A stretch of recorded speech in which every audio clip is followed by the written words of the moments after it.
My friends Kara and Todd and I found a cove by accident. We were hiking a coastal trail in Northern California. It was a long trail that wound through dense forests until eventually it dropped down to the cliffs above the ocean. About 5 miles in, we noticed a narrow, unmarked path branching off from the main trail, heading downhill toward the water. There was no signage, no indication of where it led, and it didn't appear on the trail map we downloaded before the hike.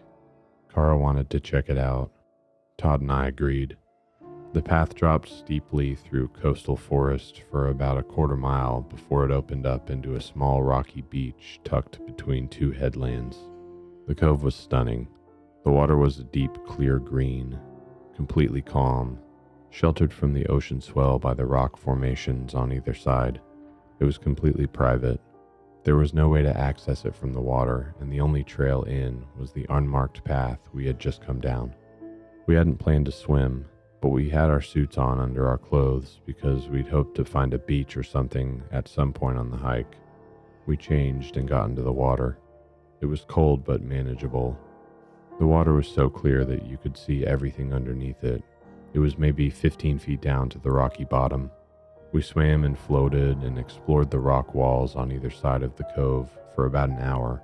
It was one of those perfect, unexpected moments that you get sometimes when you're hiking. Completely unplanned and exactly right. Then Todd grabbed my arm. He pointed down and to the left, toward the base of the north rock wall.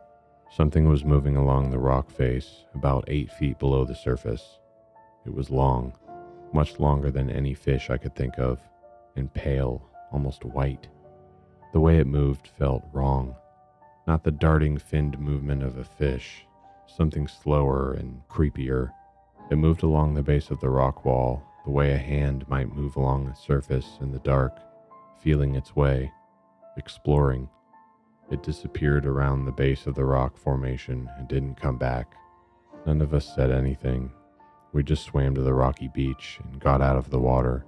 We dried off and got dressed and didn't discuss what we had seen.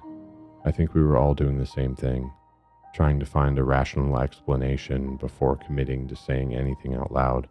It was Kara who noticed the trail. She had walked to the base of the path to start putting her pack back on, and she stopped and stood very still. "Don't look suddenly," she said quietly, "but there's something on the trail." Todd and I turned slowly. Standing just at the point where the light gave way to the shadow was a shape.